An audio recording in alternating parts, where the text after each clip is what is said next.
नमस्कार मित्रों, CP Sanskrit centre में आप सभी का हार्दिक स्वागत है।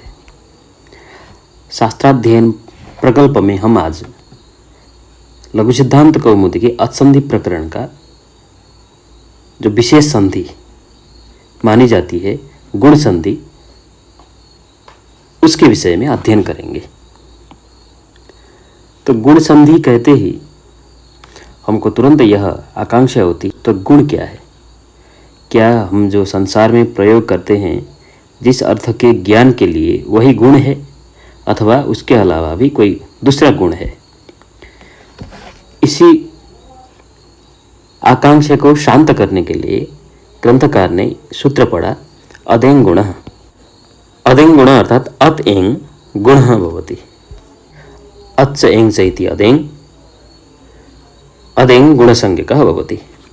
तो अदें में जब हम अदें शब्द को संधि विच्छेद करते हैं तब होता है अत एंग। अत यानी कि आकार, एंग अर्थात एंग प्रत्याहार की भी गुण संज्ञा होती है। आकार की तो गुण संज्ञा होगी ही होगी, लेकिन एंग प्रत्याहार की भी गुण संज्ञा होती है। ऐसा वृत्ति को देखने से ज्ञान होता है। तो अदेंग में पड़ा हुआ जो अत है वह अत का अर्थ अ है।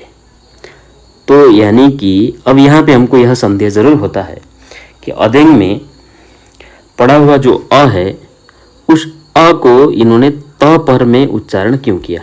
यानी कि अदेंग गुण सूत्र में पड़ा हुआ जो अत है उसके बाद में त को क्यों पढ़ा गया? क्योंकि यदि अ को ही ज्ञान कराना होता तो अ के द्वारा ही अ का ज्ञान होता, तो अत के द्वारा अ का ज्ञान कराने की आवश्यकता क्यों पड़ी? एंग का अर्थात एंग प्रत्याहार है, जो हमने माहेश्वर सूत्र में पढ़ा ए ओंग सूत्र। तो ए ओंग सूत्र से संपन्न होने वाला जो एंग प्रत्याहार है उस एंग प्रत्याहार का यहाँ पे ग्रहण करना है। तो अकार और एंग प्रत्याहार की गुण संज्ञा होती है। अत में जो इन्होंने तपरकरण किया, त का उच्चारण जो किया अ के बाद, उस त के उच्चारण का विशेष फल क्या है? क्या अ का उच्चारण करने से 18 प्रकार के आकार का ज्ञान होने की आपत्ति है? अथवा यहाँ पे जो त पड़ा हुआ है वह त संदेह की निवृत्ति के लिए है। यानी कि अगर हम लोग अदेंग में अत और एंग को न पढ़ते, केवल ए को पढ़कर ऐंग ऐसा रूप बनता, तो संदेह जरूर होता कि यहाँ पे ऐंग के द्वारा किसका ग्रहण किया जाना है, अ और ए का ग्रहण करना है अथवा साक्षात केवल ऐ का ही ग्रहण करना है, ऐसा संदेह होता। इस संदेह की निवृत्ति के लिए तपरकरण किया गया है, ऐसा एक उत्तर हो सकता है। तो पुनः संदेह निवृत्ति ही केवल फल है, अथवा संदेह की निवृत्ति तो केवल व्याख्यान से भी संभव है, क्योंकि संदेह की निवृत्ति करने के लिए तपरकरण अ के बाद त पढ़ने की आवश्यकता नहीं है। क्योंकि अ के द्वारा अगर अ में यदि ए के परे रहते वृद्धि इत्यादि होने लगती हैं, तो व्याख्यान के माध्यम से ऐंग में अ, ए, ओ 3 वर्ण है ऐसा व्याख्यान कर सकते हैं। तो व्याख्यान से जब निवृत्ति संभव हो संदेह की, ऐसी स्थिति में इन्होंने अत को क्यों पढ़ा? उस अत को पढ़ने का जो प्रयोजन है, अ के बाद जो त है उस त वर्ण को पढ़ने का जो प्रयोजन है, इस प्रयोजन को बताते हुए आगे कहते हैं कि तपरस् तत्कालस्य। तपरः तत्कालस्य। तपरः की व्युत्पत्ति 2 प्रकार से हो सकती है। एक तकारः परो यस्मात् अथवा तकारात् परः। यहाँ तकार का अर्थ त है, यानी कि तः परो यस्मात्, और तात परः तकार से पर में, ऐसे को तपर कहते हैं। तो तपरः जो वर्ण होता है वह तत्काल का ही बोध कराता है। यानी त यदि किसी वर्ण से पर में पढ़ा गया हो तो इस त पर में पढ़े जाने वाले वर्ण से, यानी कि अ से, केवल तत्काल का ही बोध होगा। तत्काल यानी कि अ को उच्चारण करते वक्त जितना समय अपेक्षित है उतने ही समय वाला, उतने ही काल वाला कोई अन्य अवर्ण होगा, तभी उसका बोध होगा। अन्य का बोध नहीं होगा, क्योंकि अदेंग गुणः जो सूत्र है, अदेंग गुणः सूत्र में अगर हम तप नहीं पढ़ते तो अ के द्वारा 18 प्रकार के आकार का बोध होने लगता, क्योंकि हमने अभी पढ़ा है अ इति अष्टादशानाम संज्ञा, अ के द्वारा 18 प्रकार के आकार का ज्ञान होने लगता। तो गुण के प्रकरण में भी गुण संज्ञा जिस प्रकार से अ की होती है, ठीक उसी प्रकार से आ की भी गुण संज्ञा होने लगती। इसीलिए इन्होंने कहा कि तपरः यह वर्णः भवति सवर्णः, वह वर्ण जो है अपने समकाल का ही बोध कराता। इसीलिए वृत्ति में इन्होंने लिखा है तह परो यस्मात् सच तात्परश्च, यानी कि त है पर में जिससे, ऐसा तह पर में रहने वाला वर्ण हुआ अथ, इसके द्वारा, और तात्पर यानी कि तकार से पर में रहने वाला भी कोई वर्ण हो, तो त से पर में रहने वाला वर्ण क्या है, कि तकार से पर में रहने वाला जो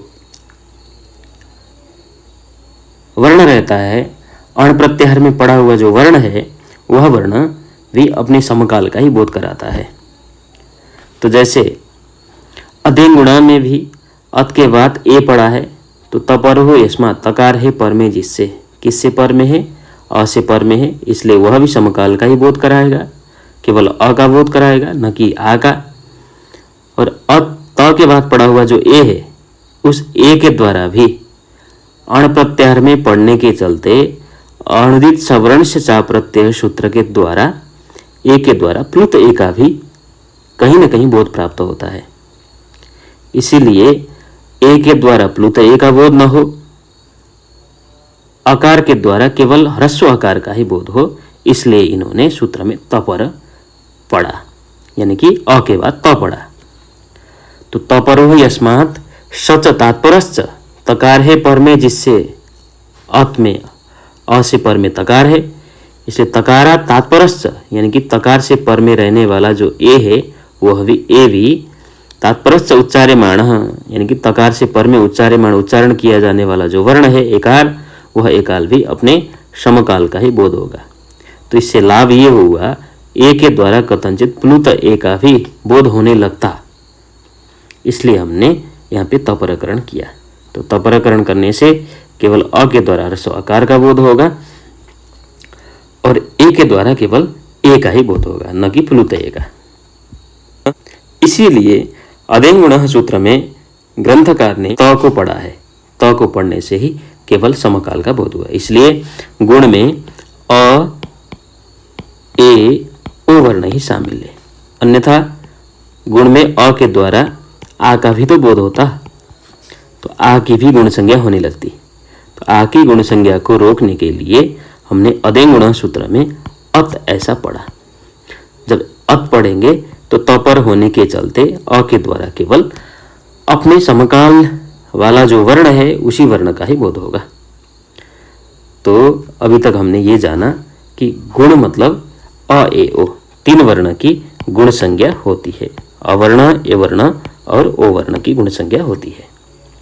तो गुण संज्ञा तो हो गई, गुण संज्ञा का फल क्या है? तो गुण संज्ञा का फल यही है कि गुण का विधान करना, क्योंकि जो जो संज्ञा होती है वो फलवती होती है, या संज्ञा शासा फलवती। तो गुण संज्ञा हमने किया, तो गुण संज्ञा का भी अवश्य ही कोई न कोई फल है। तो गुण संज्ञा को बताने बाद फिर गुण को विधान करने वाला सूत्र आया आद गुण। आद गुण, आत यह पंचम्यंत है, आत गुण यह प्रथमांत पद है, यानी कि अकारात गुण भवति। तो अकारात गुण भवति कस्य स्थाने भवति, यह संदेह होगा। तो यहाँ पे अनुवृत्ति को थोड़ा ध्यान देना है।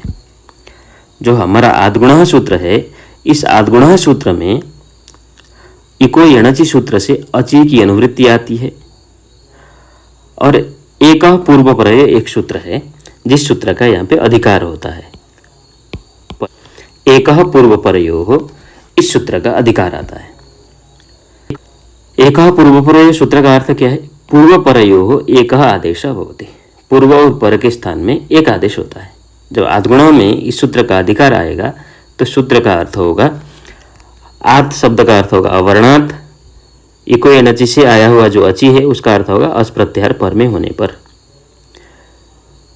पूर्व परयोः, पूर्व और पर के स्थान में एको गुण आदेश स्यात्, एक गुण आदेश होता है, यानी कि एक गुण को ही आदेश के रूप में हम विधान करेंगे। अवर्ण से अस प्रत्याहार पर में होने पर पूर्व और पर के स्थान में गुण संज्ञक एक आदेश होता है। तो उदाहरण के लिए इन्होंने पढ़ा उपेंद्र गंगोदकम। उपेंद्र गंगोदकम में उपेंद्र इस शब्द की निष्पत्ति से पहले उप प्लस इंद्र, गंगा प्लस उदकम। उप प्लस इंद्र ऐसी स्थिति में अब यहाँ अवर्ण है उप का अकार, उप में जो प के बाद अ है वह अकार हुआ अवर्ण। इससे अच प्रत्याहार पर में है इंद्र का इकार। ठीक उसी प्रकार से गंगा उदकम में भी अवर्ण हुआ गंगा का आकार और अच पर में हुआ उदकम का उकार। रमा ईश में भी रमा का आकार अवर्ण हुआ, उससे पर में ईश का इकार अच प्रत्याहार पर में हुआ। विद्या उपयोग ऐसे इसमें भी विद्या का आकार हुआ अवर्ण, उससे पर में उपयोग का उकार हुआ अच प्रत्याहार। इसलिए दोनों वर्णों के स्थान में, पूर्व और पर दोनों वर्णों के स्थान में हम लोग गुण संज्ञक एक आदेश करेंगे। तो गुण कितने हैं? 3 है, अ, ए और ओ। तो हम जब गुण का विधान करेंगे तो अ, ए, ओ में किसका विधान करें? क्योंकि उप के अकार और इंद्र के इकार के स्थान में आदेश करना है। तो गुण 3 है, स्थानीय 2 है, तो किसका विधान किया जाए?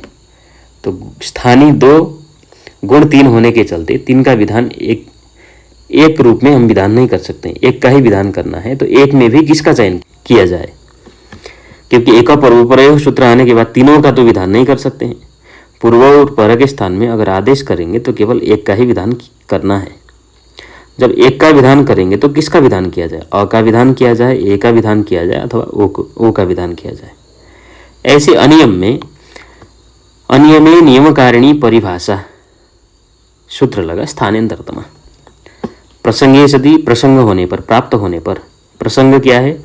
उप के आकार के स्थान में इंद्र के इकार के स्थान में, गंगा के आकार के स्थान में, उदकम के उकार के स्थान में, रमा के आकार के स्थान में, ईशा के इकार के स्थान में और विद्या के आकार के स्थान में, उपयोग के उकार के स्थान में गुण संज्ञक अ, ए, ओ ये तीनों आदेश प्राप्त हैं।